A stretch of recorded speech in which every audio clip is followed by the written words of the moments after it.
Well, news, the latest update coming in is that Santu Pan's family moves National Human Rights Commission, NHRC, moved against Mamata's decision to arrest reporter. The latest that has just come in, Santu Pan's family has moved the National Human Rights Commission against Mamata's decision to arrest the reporter.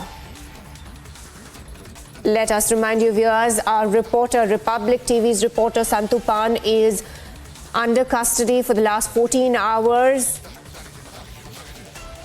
He has been illegally arrested, and quite a few leaders, senior leaders, have reacted to the arrest as calling it unlawful and undemocratic.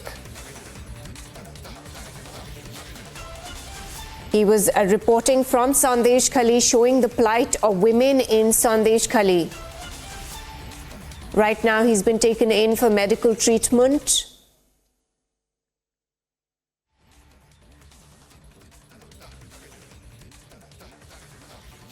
Santu Pan's family has now moved the National Human Rights Commission against Mamata's decision to arrest the reporter. Santu Pan, our reporter.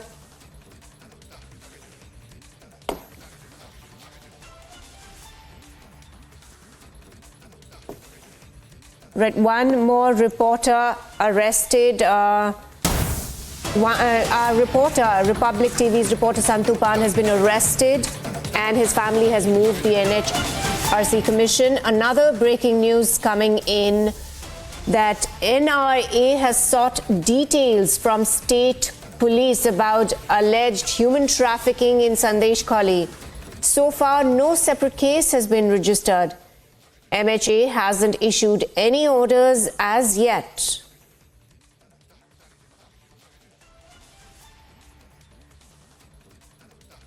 The NIA has sought details from the state police about alleged human trafficking in Sandesh Khali. So far, no separate case has been registered.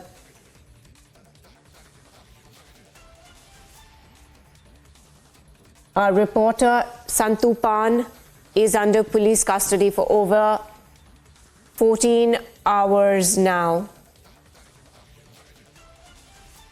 Couple of reactions coming in on his arrest, expressing dismay. Let's listen in.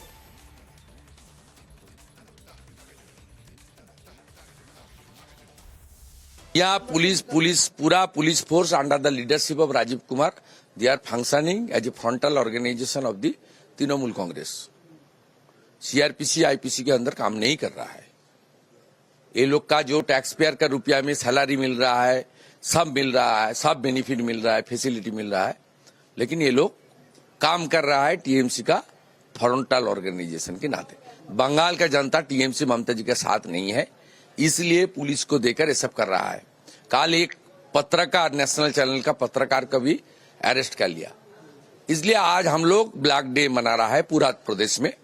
हम सब MLA लोग सब black ribbon लेकर protest कर रहा है. ये constitution का फोर्थ पिलर है.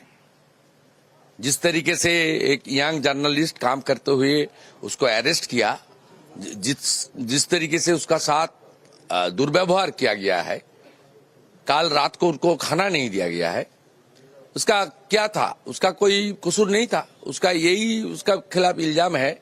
और भतीजा को क्वेश्चन किया था. जब भतीजा को ईडी बुलाया था सीजीओ कॉम्प्लेक्स में, निकलने का बाद कोई सांबादिक बंगाल का मीडिया वाला क्वेश्चन करने का उसका लायक नहीं था, उसका साहस नहीं था. सब लोग डरपोक में था. वो नेशनल चैनल का जो रिपब्लिक का लड़का, जो पत्रकार संतु पान, उन्होंने क्वेश्चन किया, इसलिए उसको ऊपर अरेस्ट भी किया और उसका फिजिकल मेंटल टॉर्चर भी कर रहा है. ये हालत बहुत गंभीर है बंगाल का. कॉन्स्टिट्यूशन का सब पिलर अटैक्ट. ममता का छलावा और उसके जुल्म पुनः एक बार सामने आ रहे हैं.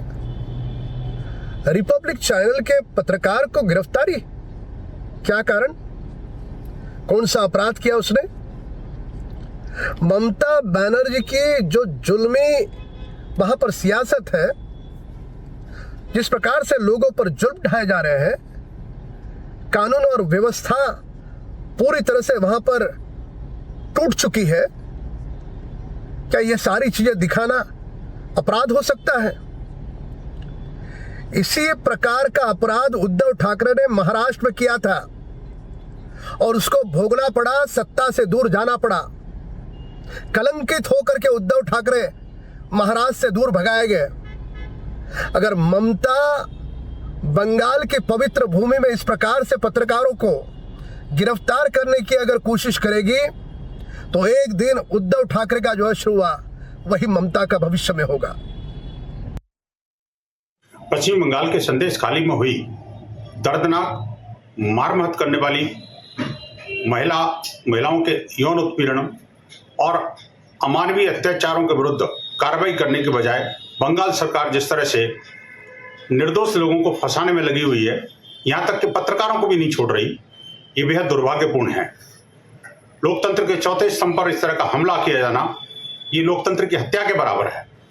बंगाल सरकार को अविलंब इस बारे में अपने अंतर्मन में झांक करके गिरफ्तार किए गए रिपब्लिक बंगला के उस पत्रकार को अविलंब रिहा करना चाहिए, अन्यथा तो बंगाल की जनता स्वयं एक बंगाल के इन अमानुषों को छोड़ेगी नहीं। ममता सरकार अपने अंतर्मन में झांके, बजाय उन जिहादियों को और टीएमसी यानी टेंटेड मुस्लिम कांग्रेस के नेताओं को बचाने के बजाय जनता को बचाए और पत्रकारों पर हमला करने से उसको कुछ हासिल नहीं होने वाला, इसके नेगेटिव दुष्परिणाम होंगे, इस बात को समझ लेना चाहिए। अब वहां का हिंदू समाज भी खड़ा हो गया है। जिस प्रकार से माता सीता का अपमान बंगाल सफारी में हो रहा है, उस पर भी इसको गंभीरता से पुनर्विचार करना पड़ेगा, अन्यथा तो हिंदू समाज छोड़ेगा नहीं। अभी संदेश खाली से हाल ही में खबर आई है कि एक बंगला पत्रकार को अरेस्ट किया गया है। यह अपने आप में एक बहुत ही निंदनीय घटना है, जो कि प्रशासन, सरकार और पुलिस की बर्बरता को दर्शाती है। पत्रकारिता अपने आप में एक समाज का आईना है, जो समाज को करंट घटनाओं का सच दिखाती है और उससे रूबरू कराती है। अगर आप उसके मौलिक अधिकार, जो कि आर्टिकल 19(1) कहता है freedom of speech and expression, अगर आप उसके मौलिक अधिकार का उल्लंघन करेंगे, हनन करेंगे, तो पत्रकारिता अपने आप में किसी मतलब की नहीं रह जाएगी। और यह सरकार का इस तरह का कदम, पत्रकारिता को दबाना, पत्रकार का सच दिखाना, उसका हनन करना, एक बहुत ही निंदनीय घटना है और जितनी जल्दी हो सके उस पत्रकार को छोड़ देना चाहिए सरकार को, प्रशासन को।